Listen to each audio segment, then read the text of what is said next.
in yourself and being creative and knowing that you can do anything. So we encourage our students here at Louisiana Tech to make their mark out in the world, and I think it's absolutely beautiful that your conference was on this very special day, which, according to Peter Reynolds, can be celebrated on September 15th-ish. Anytime around September 15th. So we celebrated yesterday. You celebrate today, making your mark in the world. So we've got some really special people lined up for you to hear from today. I know that you will leave today inspired, and I'm just delighted to be with you. So the first person that I would like to introduce to you is Father Legio Thomas. So as he makes his way toward the front, Father Legio Thomas, or Father Dr. Legio Thomas, is a Catholic priest from India. He's currently the pastor at St. Joseph Church in Bastrop, Louisiana, and his areas of services include school administration, teaching, and professional development. He paved the way to develop and implement a community collaborative success intervention program called DREAMS, and for the lower performing underserved middle school students in India and now in Louisiana and Texas. So welcome.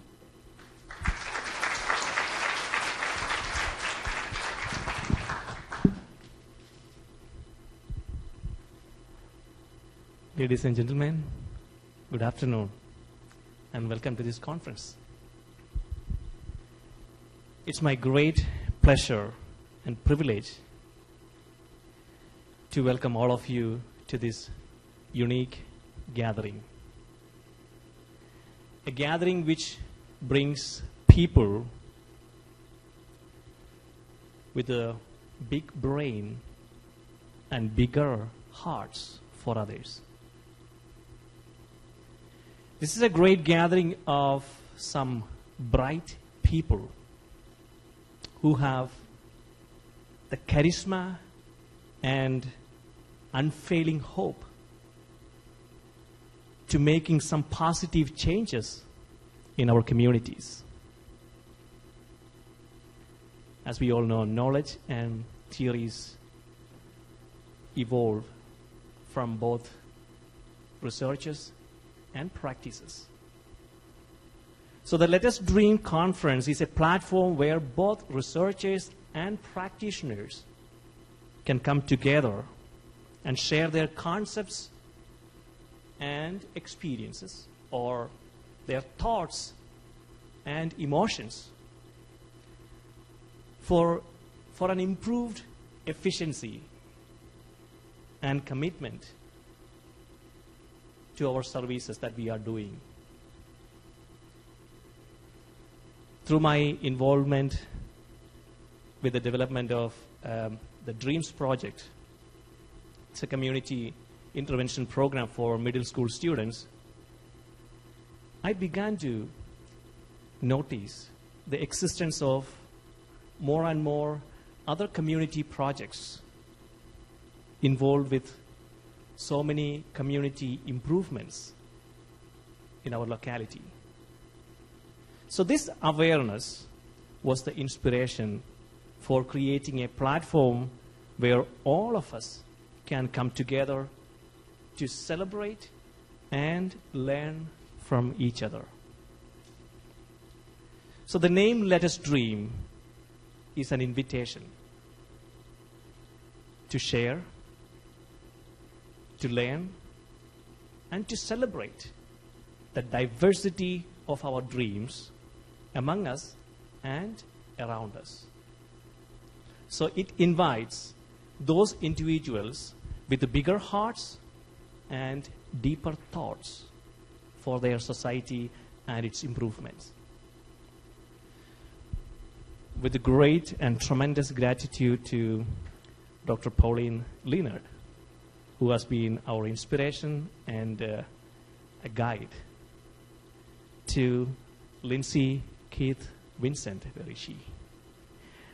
Who is the Director of SciTech and Outreach Programs of Louisiana Tech University College of Education, to Dr. Lynn Clark, the Executive Director of Children's Coalition Northeast Louisiana, and Brandy Swallow, who is our coordinator and to all others who have been working so hard for this conference.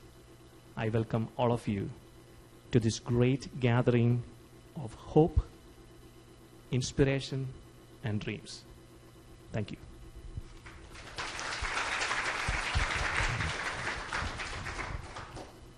We have someone very special on Louisiana Tech's campus that I'd like to welcome to you. He is a visionary. He is a leader in the state of Louisiana, and he's my boss. I would like to welcome to the stage Dean Don Schillinger, Dean of the College of Education. Thank you, Dr. Vessel. The check's in the mail for that. I appreciate it. So I'd like to add my welcome to Father Ligios. It's a good afternoon, everybody. It's my privilege to serve as the Dean of the College of Education here at Louisiana Tech University. And I'd like to also add my welcome to you to this Let Us Dream annual conference about empowering communities. And so I see that this year's theme is about interventions and improvements. And I'd like to talk to you just a brief moment, about something I'm very passionate about, and I hope that you are too. And I'd like to stake this claim. I talked to the university faculty earlier this year about something similar to this, that today is day one. Today is day one. And today is day one for me every single day, and I hope it's day one for our College of Education. And what I'm hoping here is that I'm going to ask you to make this day one for your communities and for the people that you serve. And the idea of day one is not something original to me. I love reading material about leaders, and leaders historically and leaders currently. And one of the leaders I was reading something about and like to follow is the gentleman who's the CEO and founder of Amazon, named Jeff Bezos. And Jeff Bezos, back in 1997, wrote a shareholder letter, and his shareholder letter was titled Day One. And every year after that, his shareholder letter is entitled Day One. And so everybody's asking him, so what happens on day one? And he talks about that in his 1997 shareholder letter. And like I said, and every year after that, he writes a shareholder letter entitled Day One. And he attaches his first shareholder letter in 1997 to it. So recently in 2016, he wrote in there an answer to a question that he gets. And you can imagine what the question is. If it's day one, the question is, so what happens on day two? And his response is this: on day two is stasis, followed by irrelevance, followed by excruciating, painful decline, followed by death. And that's why it's always day one is Amazon. That's why his buildings are named Day One North and Day One South, because it's always day one there. So in his 2016 letter, he wrote about, okay, so I talk to you all the time about day one. And so the question is, how do we defend against day two? And he had 4 points that he laid out for what kind of defense you would have for day two. And the very first point is obsess over your customer. So for you all, whatever your community is, think about obsessing over your community. He said there's many advantages to a customer-centric approach, but there's one big one. Customers for us, this is Amazon, would be our stakeholders, and they are always beautifully, wonderfully dissatisfied. Even when they report being happy and everything we do is fantastic and wonderful, they are always desire something better. They're always striving for more, and this should drive us to improve on their behalf. So the question to you all is this: who are your customers? What does it that they look like? And how do you or your customer or your organization or your community, what's it look like for you to be obsessed by them, to drive and strive to help them achieve whatever they need to achieve? Staying in day one requires you to experiment patiently, to accept failures, to plant seeds, to protect saplings, and to double down when you see their delight. A client-obsessed, a customer-obsessed, a community-obsessed culture, it creates conditions where all that can happen. So the question is, how do you create those conditions? Number 2 in the list of the 4 items was resist proxies. Focus on the results. Process is an example of what a proxy can look like. Have you ever heard somebody say, well, it didn't really work well, but I followed the process? The patient died, but I did everything right? Okay? I don't think we want to be in that situation. So while the processes and procedures are extremely important, obviously, we want to follow policies and processes and procedures, laws, regulations, whatever. But consider the results. The process is not the thing. Let your customer be the thing. Let your client, let your community be the thing. Ask yourself, what are the results we wish to achieve? How do these outcomes best meet the needs of our clients? Which processes do we use that meets those needs? And if we have processes that are barriers to those needs, for those people achieving what they need to achieve, can we amend them? Can they be revised? The third thing he listed, and this is very much what we do here at our college and here at the university, we embrace powerful external trends. Be ever vigilant for the external trend and embrace them when they make sense for your community. Remember the call to experiment patiently, accept failures, plant seeds, protect saplings, double down when you see things that work, when you see people being delighted. So the question for you all is this: what are the unique strengths of your community? Where and what is the innovation that you can use to best prepare? And what are the resources you need to deliver the best you can for the people that you serve?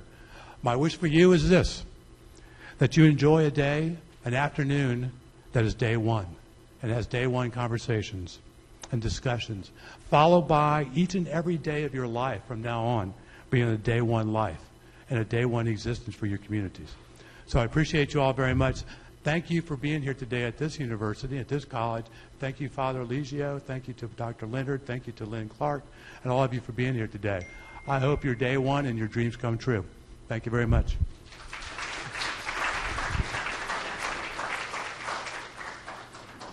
Thank you.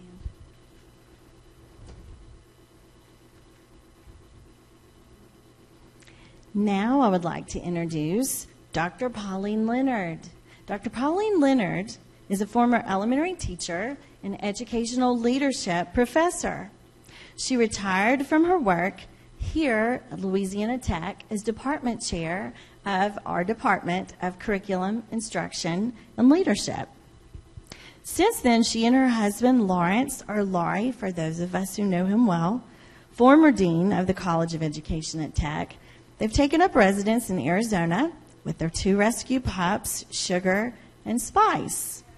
Through volunteering, Pauline strives to align her passion for nature and the environment with her love of teaching and learning. She and her husband, Dr. Leonard, will always be part of our Tech family. So welcome, Dr. Pauline Leonard.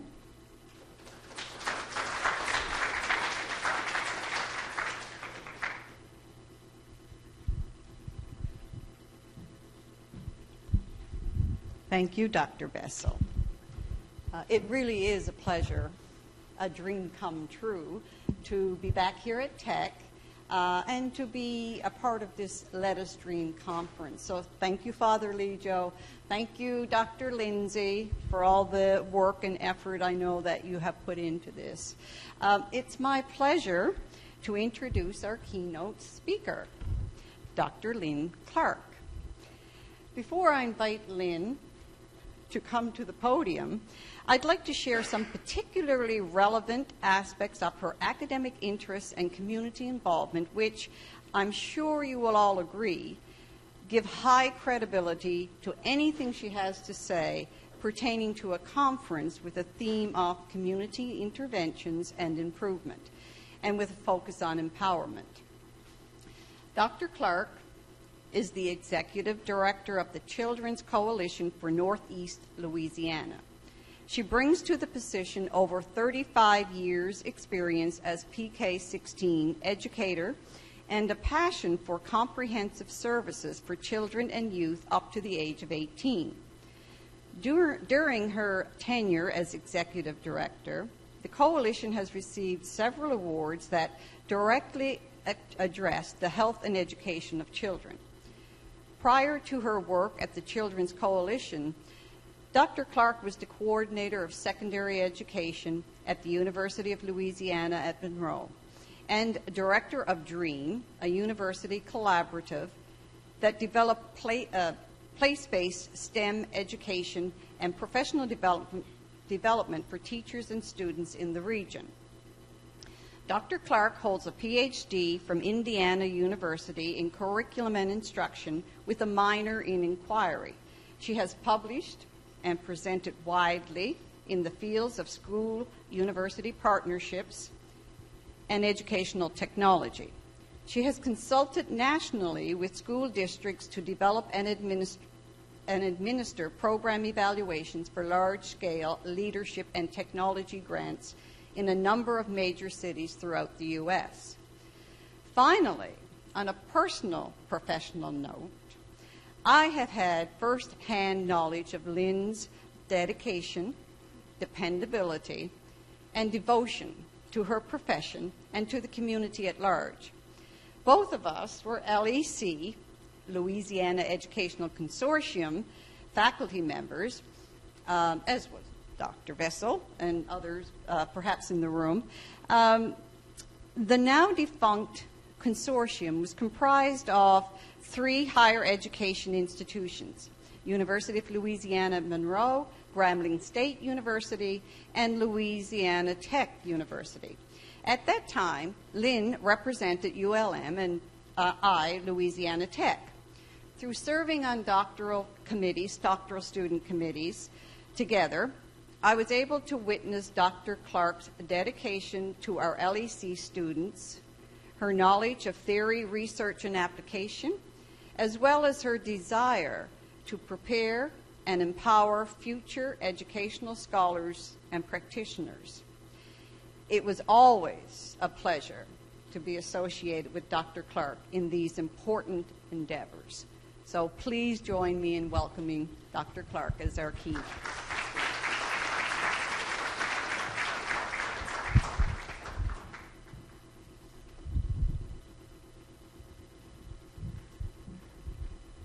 Thank you so much, Dr. Vessel. And thank you so much for taking time on a Friday afternoon, a hot, muggy Friday afternoon, to come and dream together. Father Lijo and I have been talking about dreams for almost 5 years now. And my organization, Dream at ULM, was very different from his Dreams project, but I don't think it was a coincidence that they both played on this idea of dreams. So today, let us dream. So what I want you to do is just take a moment and close your eyes, and I want you to think about why you are here today. Given the opportunity to dream, what is your dream for our community, whether that community be Ruston, Northeast Louisiana, Louisiana, the United States, or our world? What is your dream? And then I want you to open your eyes and I want you to look around you and look at all the people in this room, because together we have decided to come here because we have a dream. So I want you to turn to somebody close by and I want you to tell them what your dream is. Do that right now.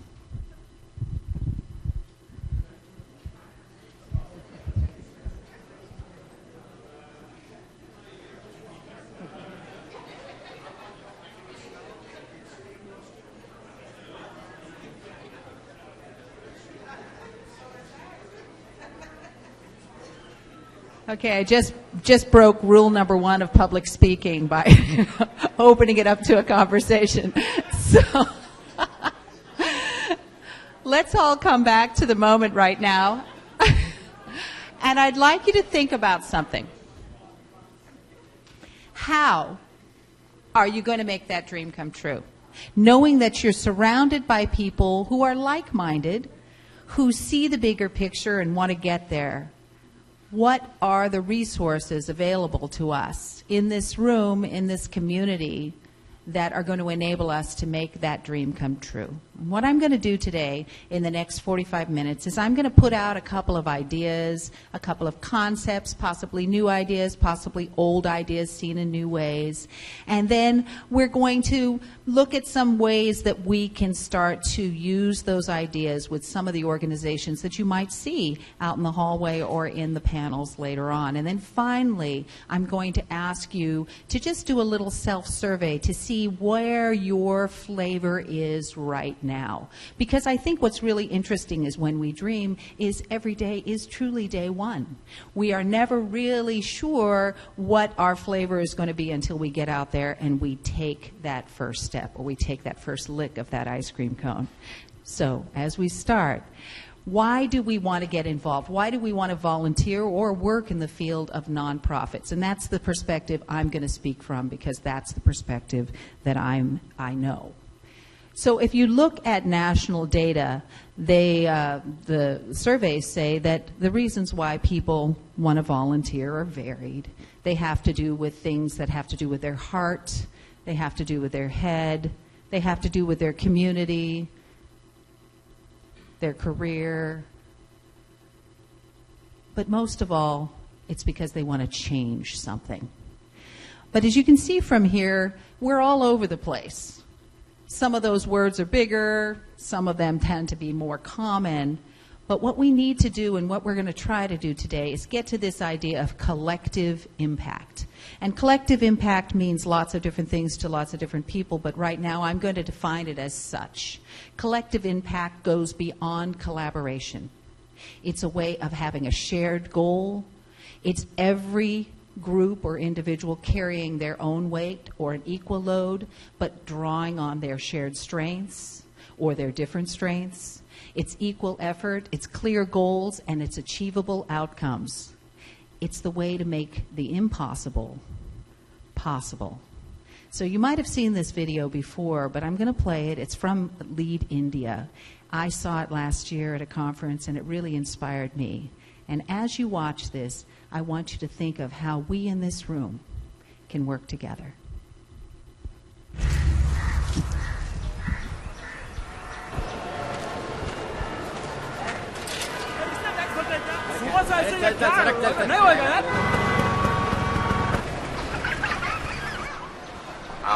Sir आपके लिए उस पार car का इंतजाम किया है sir. Sir आइए sir. ये चल चल। जाओ बोलना क्या बात करता है, क्या ऊपर से जाएगा, क्या ऊपर से जा जा। गया main show. I hate this country. कुछ करो ना। अब मैं वहां जाके क्या उखाड़ लूंगा?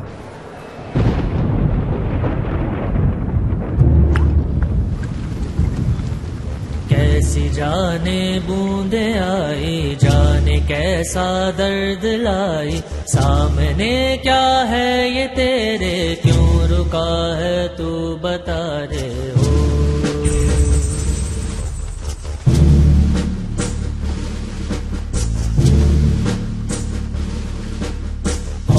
तुझको पार लेगा, कौन होगा वो मसीहा, वो जिसे तू ढूंढता है, वो ही है तू वही है।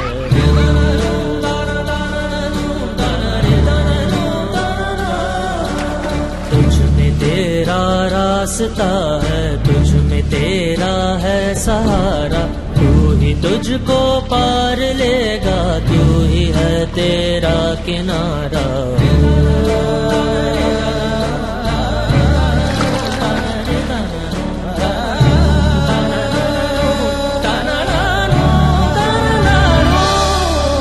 तुझ में तेरा रास्ता है, तुझ में तेरा है सहारा, तू ही तुझको पार लेगा, तू ही है तेरा किनारा। जिसे ढूंढता है तू ही रे, तू ही रे, तू ही रे तेरा मसीहा हो।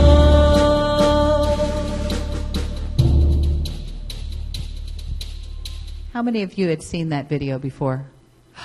What a treat. Oh, I'm so glad. I'm so glad. I found it really very, very useful.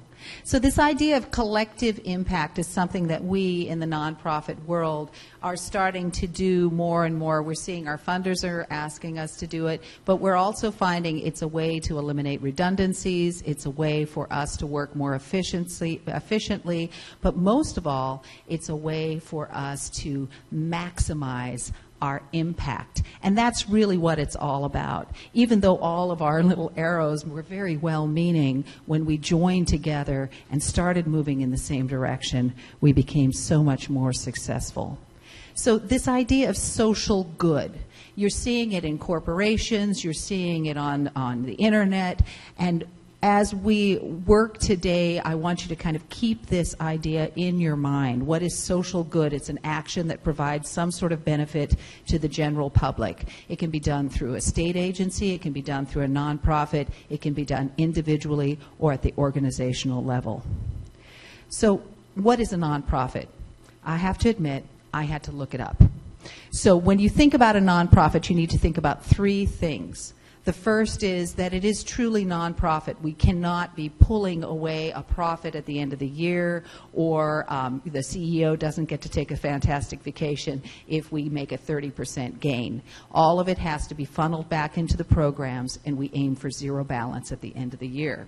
The second thing is that we cannot be political. So we cannot go out and tell tell an individual to vote for something or to vote for a person. We can inform, we can educate, but we cannot actually move beyond any kind of advocacy to actually endorsement.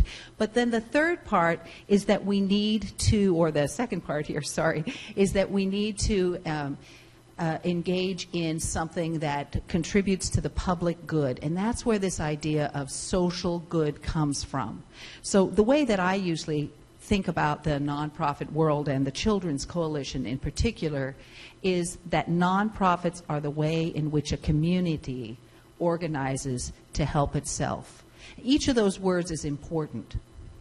The community is helping itself, and it's organized. So going back to that collective impact. So as you look at the various nonprofits out in the lobby, and as you leave this campus and you start to move into your community, look at the way an organization, a nonprofit is organized. Look at the way that they engage their volunteers, and look at the way that they engage and work with their community.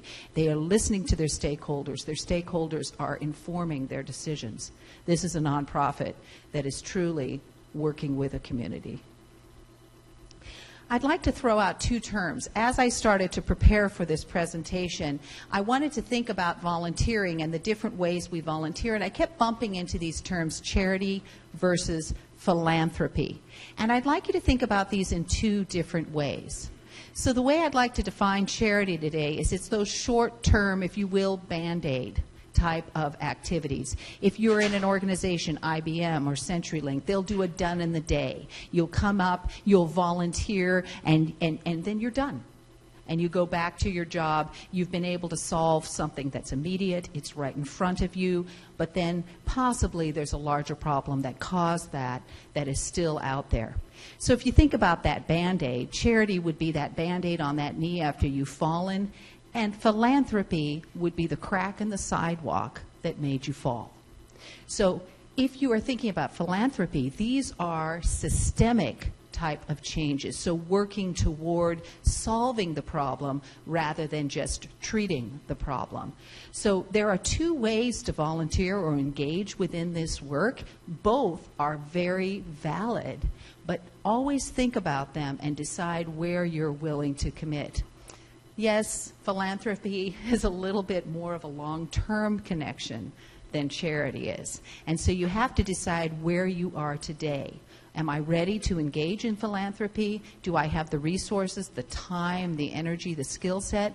Or is charity where I'm going to start today? Because that's what I can do tomorrow or on day one. If you think about the Band-Aid, you're going to eventually run out of Band-Aids if you don't fix that crack in the sidewalk. So if we think about hurricane relief, which I think all of us are thinking about right now, you might want to think about the charity of getting the people out of the water. And this is it's actually part of a newspaper article that was in England saying we need to provide that aid, but we also need to think about, well, what are those things that possibly are contributing to our extreme weather conditions? And it's not saying that the aid is not important, but that it's important to have both conversations. So as we move forward, think charity and philanthropy. I love this quote by John D. Rockefeller: "The best philanthropy is constantly in search of the finalities, a search for a cause, an attempt to cure evils at their source." And Michelle, my colleague who's going to speak later on, and I were talking the other day how really if we do our job well as nonprofit leaders, we will be out of a job.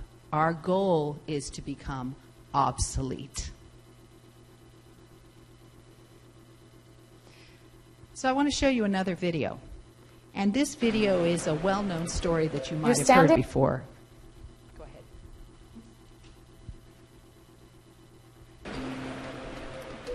You're standing on the edge of a river. All of a sudden, a flailing, drowning child comes floating by. Without thinking, you dive in, grab the child, and swim to shore. Before you can recover, another child comes floating by. So you dive in and rescue her as well. Then another child drifts into sight. And another, and another. Eventually, hopefully, some wise person will ask, who keeps chucking these kids in the river? And they'll head upstream to find out. Every time we have to clean up an environmental disaster, every time a young person winds up in jail, every time people have to take medications to make up for the fact that they couldn't afford good food, we're suffering from the results of downstream thinking. Thinking upstream means making smarter decisions about what kind of country we want. What better goal could Canada have than creating the conditions for all people to enjoy true health and experience physical, mental, and social well-being? It's the best way to measure our success. And upstream thinking is the way we get there. Help us make the mainstream look upstream. Visit us at thinkupstream.net to find out more. So I don't mean to keep showing you videos from other countries, but I guess that's the way it is. The final video is from here. At the Children's Coalition, we do upstream thinking, and my predecessor, Linda Gavioli, was a genius at this. We focus on early childhood and really finding that source. And what our theory of change, if you will, is that 80% of a child's brain is developed by 3 years old. And so it's essential that you get in there when they're infants and toddlers, and even before that, working with their parents, working with pregnant mothers, and working with families so that they have a strong foundation. And if you can get in early, then you don't have to worry as much later on. As we think about upstream thinking, I want you to think about this idea of theory of change. So I've given you some terms here, and yes, I am a secondary teacher, so I'm going to review the terms. We've thought about this idea of nonprofits, of this idea of social good, of charity, short-term, philanthropy, long-term. And now I want you to think about how all of this fits together so that we can make our dreams a reality. So the way that you want to do that is to go upstream and think about where do we want to end up. So I had you start with your dream and your goal. So go back to that right now and think about what it is that you want to change or improve to make the world a better place. A theory of change is a hypothesis of how a particular set of actions can lead to your desired social outcome or your dream. It's a plan that highlights the causal relationships between your resources, what you have, the actions, what you do, and your results, what you hope to achieve. It's the missing middle between the program and the desired outcome. So if you look here, it says, the mathematical equation, and then a miracle occurs, which is actually the way I do math. And he says, I think you should be more explicit for step 2. And it is truly that missing middle. So if we look at a basic theory of change model, it looks like this. Here's our dream. Here's a nonprofit program. Let's say Early Head Start. The next is the outputs. These are those short-term goals, those things that we hope to achieve tomorrow or next week or even in a year. And then we have our outcomes, which are those long-term goals, which are going to get us to our dream. this is what it looks like. If you volunteer, you can insert yourself into this process either through a charity approach or a philanthropy approach. So as you can see, you have the volunteer before the outputs for charity, and then the volunteer before the outcomes. That's a longer-term commitment for philanthropy.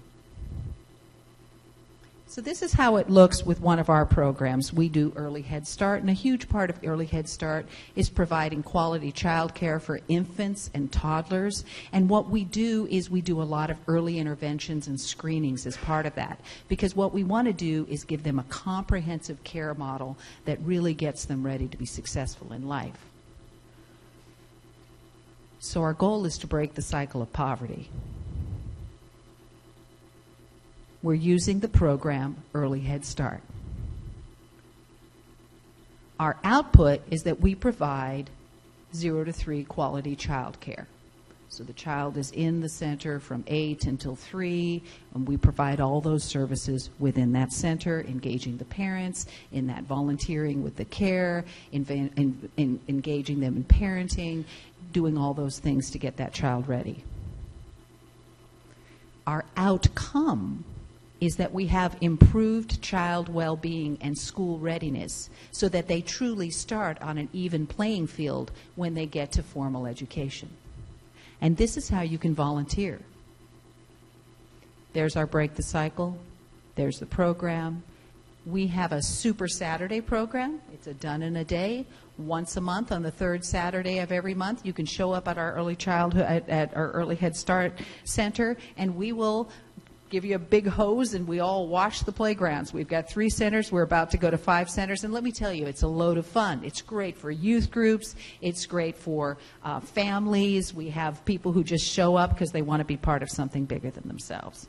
But if you're ready for a commitment, then we ask you to get a background screening because you'll be working with children. We ask you to commit 1 hour a week or every 2 weeks to come in and actually rock the babies, hold the babies, read to the babies, and really engage with our population, which will increase their literacy. So you're having an impact beyond just sort of that Band-Aid. You are actually changing a child's life. And this is what it looks like. So here's our Super Saturday crew, just one of our days. And this would be a rock and read. Now, with the Children's Coalition, and I hope you come by our table and you're able to see some of our programs. I'm going to be out in the lobby, and Susan will be with me. And you can see the other ways you can get involved. But we also have, whoops, there you go. We also have fun ways to volunteer, and most nonprofits do. So this is our dragon boats, and we had a youth run, and we always need people to pull people out of the bayou on the dragon boats, so please, please join us. But most nonprofits have events. If you just call them, if you talk to them, they are more than willing to get you involved. But is this charity or is this philanthropy? Charity, absolutely. But so needed, let me tell you. I'm looking at one of our board members. We really need you to show up and help us with those. We can't do these events without our volunteers. But that charity that you're helping with that fundraiser or with that event is enabling us as staff to then do those philanthropic endeavors. Okay, so let's think about what's your personal theory of change.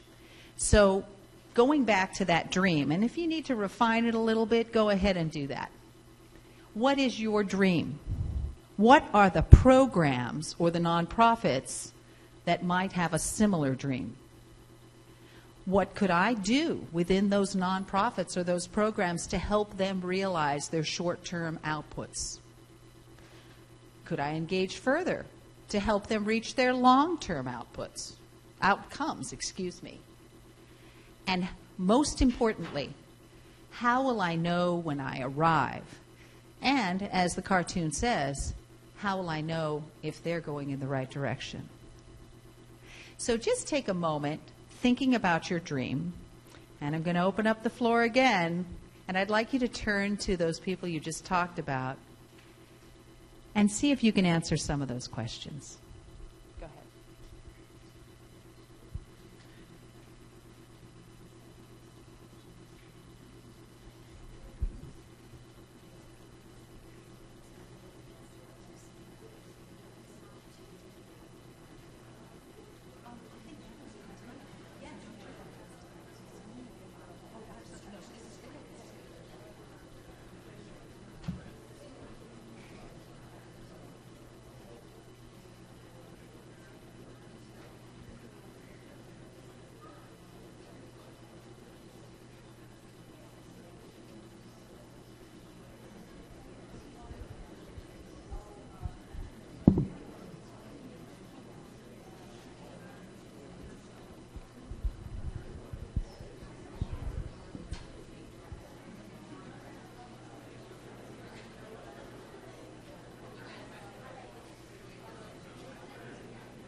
So Dr. Vessel is passing around what we like to call a dream card. So as you get that, just hold on to it, continue your conversation.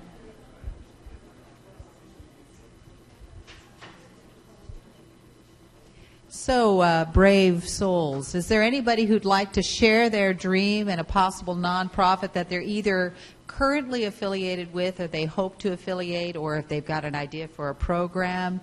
Go ahead, I'll come to you and you can talk on this, or you can just shout it out.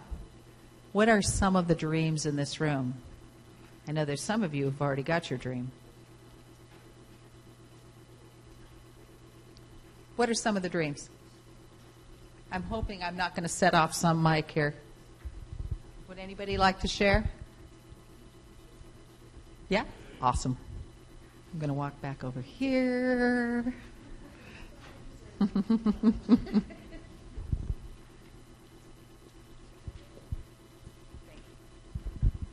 Hi, my name is Laurie Daniel, and I'm from Monroe. And last year was first year. I'm the executive director and co-founder of Breath of Life Foundation, and we are bringing yoga to some of the schools to work with at-risk children. We started at Carroll High School last year, and we did the whole program. This year, we had 2 girls that came all year and wanted to come into our second year program, which is we are going to get these 2 girls. They're 16 years old. They're juniors at Carroll, and we're getting them certified to teach yoga. And then they can go into their neighborhoods, into the recreation centers, and these girls particularly want to work with little children. So we're getting them certified to do that. And then I don't know how I met Father Lee Joe, maybe through you. But anyway, I got a call one day to come and see if I could come teach yoga to the Dreams program at Washita. And so that was a chance that I could also bring the girls that are in our program to help also. So the different other nonprofits that allow us to come in and do our work, that's kind of how we're collaborating. And after we get the girls certified, we want to try to get them jobs. But we don't know how we're going to do that yet. Thank you, Lori. I think we're in the right room, though, because I know that through our ALS Pals program, Tammy Washington, we're working in the schools on mindfulness and incorporating some of the breathing into our ALS Pals lessons. That's 1,800 kids. I'm well aware of what you're doing. It's fantastic work. So here's an opportunity. Now, let me just ask you, how could people volunteer or get involved in your program?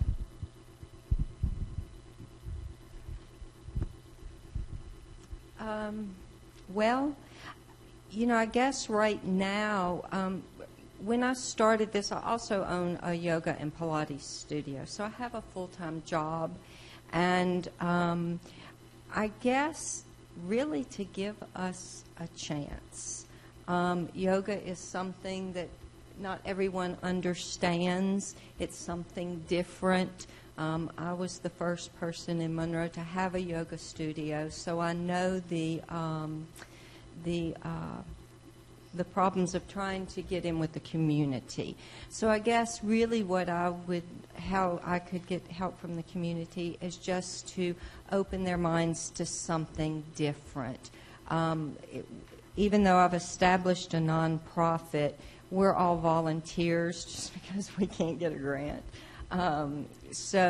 And everybody that I tried to get grants with all said, this is an awesome idea. We just don't have a place for it. So I guess the way the community could help was to open some doors for us. And spread that word. What are some other dreams that we've heard in the room, maybe things that haven't come to fruition yet? Ideas? Thoughts? There's no right idea or wrong idea. Well, as you move through today, what I want you to do is think about as you listen to different nonprofit organizations or different people who are representing ideas, think about how you might fit or how the program that you're advocating for might fit with them. Going back to that idea of collective impact, it's so important that we work together, but that we also don't feel like our program is being overshadowed or being colonized by another program. It's really hard to do, but it is absolutely the most efficient way to do. And I'm preaching to the choir, I know, because you all are here today. As you look at your dream card, this is just a quick survey that's going to help you move into the next part of the program. Take a moment on the very tiny print to go ahead and circle those statements that seem to reflect you best. You'll notice it's divided into kind of three big sectors: education, health, and social. So just take a moment to do that right now. And this is a private card. No one's going to see it. And just sort of see where your answers are going.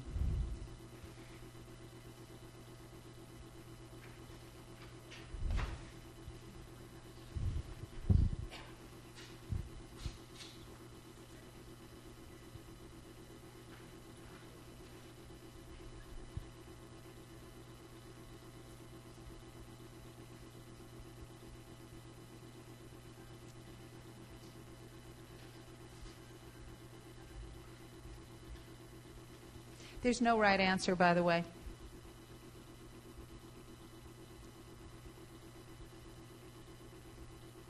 As you look at that card, I want you to think about the dimensions of service and engagement in nonprofits, and you'll kind of see it reflected in the card. You want to think about the sector that you want to get involved with, and sometimes that has to do with your skill set, or it might have to do with the skill set you'd like to learn. You want to think about the population that you're comfortable with and that you feel that you could actually help and have a relationship with. And then you need to think about your talents and your bliss and your love and your heart, and where is it that you really want to do service. Once again, it might be an area where you have no skill set at all, but you have a deep, abiding passion for. Don't forget that there are barriers, whether they be time or whether they just be cultural, that you need to be aware of, and you need to explore your own self-work in order to make sure that you're ready to truly have a relationship with a community. Think about your time. Once again, maybe charity is where you are right now, and philanthropy will be down the road. And finally, think about your focus. I'm a yoga instructor, so I'm very interested in what Lori's doing. But maybe you might have a different focus, something that you're interested in being involved in. So taking a look at the card, what you're going to see is the first 4 questions are going to help you choose where you're going to go. Is there anybody who's... How many people are finished with their card, just so I can sort of see? Thank you. Okay, so just with a quick raise of hands, how many of you circled mostly A's on that first? All right. How many people circled mostly B's? Okay. C's? Uh-oh. Okay. And how many people did mostly other? Okay, you can go wherever you want. So just because you circled mostly A's doesn't mean that you need to end up in the education panel. That might be where your skill set is. It might be where your comfort level is. So maybe you need to go to the health panel. And vice versa. If you circled mostly C's, maybe you need to go to the social panel, which would be B's. Right? Did I get that right? Okay, that's it. So education's A, social's B, and health is C. So as we move from this room, I'd like to send you out on an inspirational video that is indeed homegrown here in the United States. And I think that this video says it better than I could ever say it, which is take today, take a step, and move forward.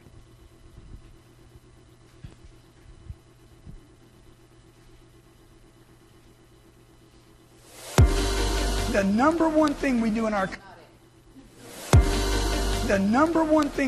company to explode our company is when we make had it all embedded, but it just crashed and burned. So we're going through these.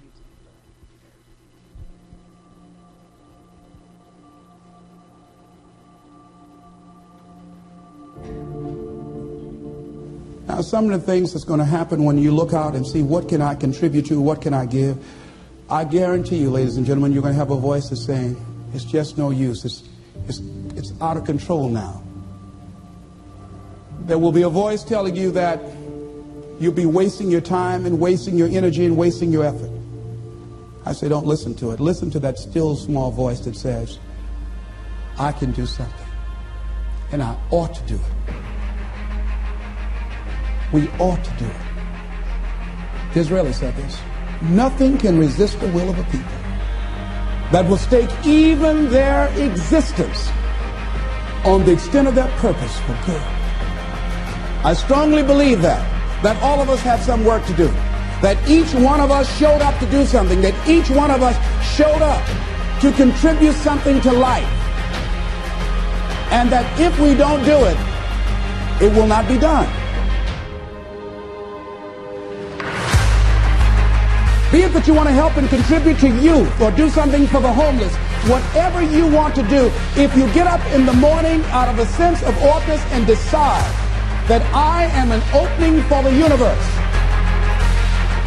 that life can work through and use me as a channel and as an instrument for change.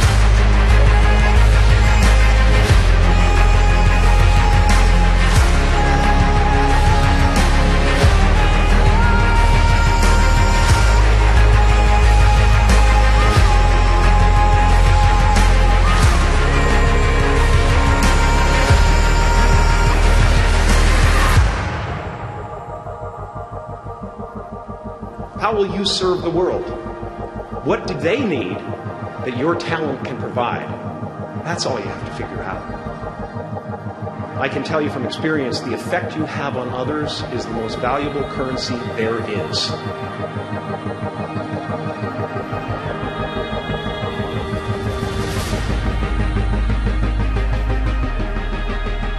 You are ready and able to do beautiful things in this world. And after you walk through those doors today, you will only ever have two choices, love or fear. Choose love, and don't ever let fear turn you against your playful heart.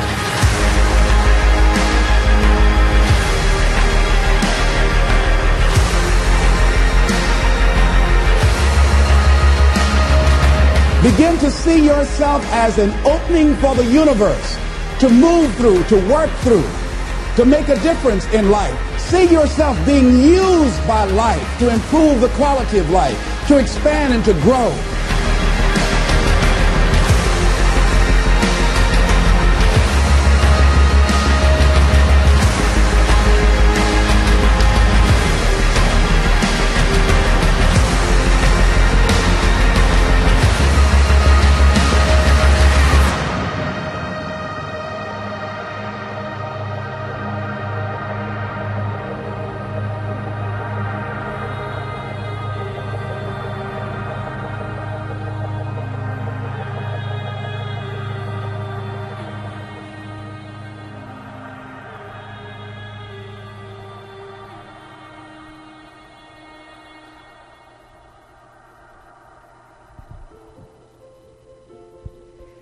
So we're ready to walk through those doors. We're walking through a little early.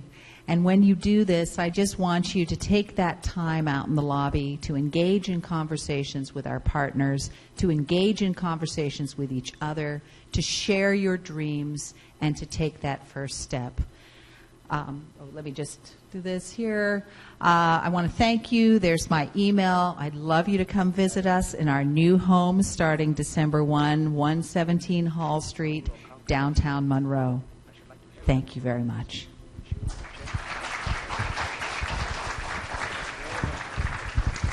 Thank you so much, Dr. Lynn Clark. You inspired me this afternoon. For those of you that have not been to University Hall before, I wanted to go through just a slight bit of housekeeping. If you leave this room and move, oh, it's the Reston train. I thought it was the YouTube. Do you hear it? That's what we love about a small college town. If you leave